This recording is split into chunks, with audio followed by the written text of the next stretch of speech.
আসসালামু আলাইকুম, welcome to Saeed international. আজকে আপনাদের সাথে হজ বিষয়ে কিছু গুরুত্বপূর্ণ তথ্য দেওয়ার চেষ্টা করব।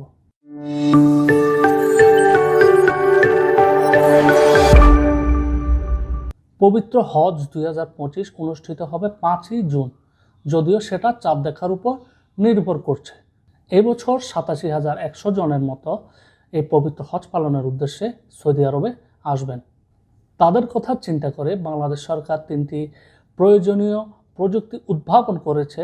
তার মধ্যে বেশ কয়েকটা হয়তো আপনারা জানেন, তাও আমি আরেকবার ভিডিওটা রিপিট করার ট্রাই করব যাতে এটা যারা জানে না তাদের উপকারে আসে।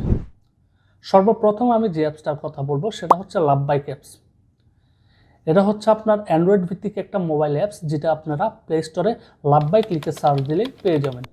এই অ্যাপস থেকে আমি কী কী সুবিধা পাবো? এই অ্যাপস থেকে আপনি আপনার ফ্লাইট স্ট্যাটাস এবং আপনার আবাসনের যে স্ট্যাটাস বা আপনার আবাসন কোথায় বা কি A to Z in details আপনারা এই অ্যাপস থেকে জানতে পারবেন। এছাড়াও এখানে SOS নামের একটা অপশন আছে, যেটা দ্বারা আপনি এখানে কোনো বিপদে পড়লে বা কোনো ইমার্জেন্সি কোনো প্রয়োজন হলে তাদের থেকে সাহায্য পাবেন।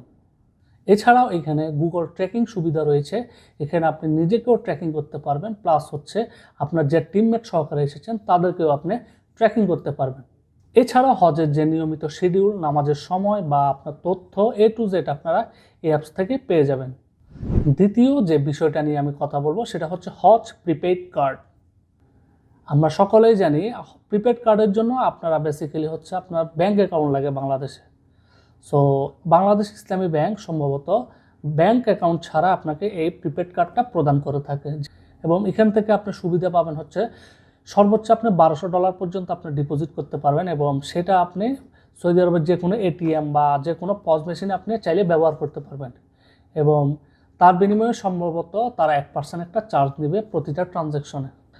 $1200 থেকে যদি কোনো টাকা বা ডলার অবশিষ্ট থাকে, হজ শেষে সেগুলো বাংলাদেশে গিয়ে আপনি চাইলে আবার কালেক্টও করতে পারবেন। থার্ড যে বিষয়টা নিয়ে কথা বলবো সেই বিষয়টা অনেকে জানে, তারপরও আমি আরেকবার রিমাইন্ডার দিতে চাই, সেটা হচ্ছে আপনার ইন্টারন্যাশনাল রোমিং। আপনারা চাইলে সৌদি আরব হজে আসার সময় আপনার যে বর্তমান যে সিমটা আপনি ইউজ করেন সেটা চাইলে আপনি রোমিং করে নিয়ে আসতে পারেন। সেক্ষেত্রে আপনার সুবিধা কী হবে?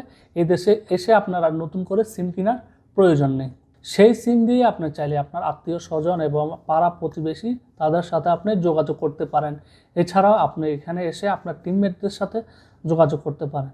বাংলাদেশে প্রায় সবগুলো সিম কোম্পানি এই সুবিধাটা দিয়ে থাকে। আমি বলবো আপনারা যারা রোমিং করতে চান তারা আপনারা যে সিম ইউজ করেন, যে কোম্পানির সিম ইউজ করেন, সেখানে আপনারা যোগাযোগ করেন। সো আজ এ পর্যন্তই। আপনারা যারা ভিডিওটা দেখছেন লাইক কমেন্ট করে সাথে থাকবেন, এবং যারা আপনার পাড়া প্রতিবেশী হজে যাচ্ছে তাদেরকে সাহায্য করবেন এই ভিডিওটা শেয়ার করে। ধন্যবাদ।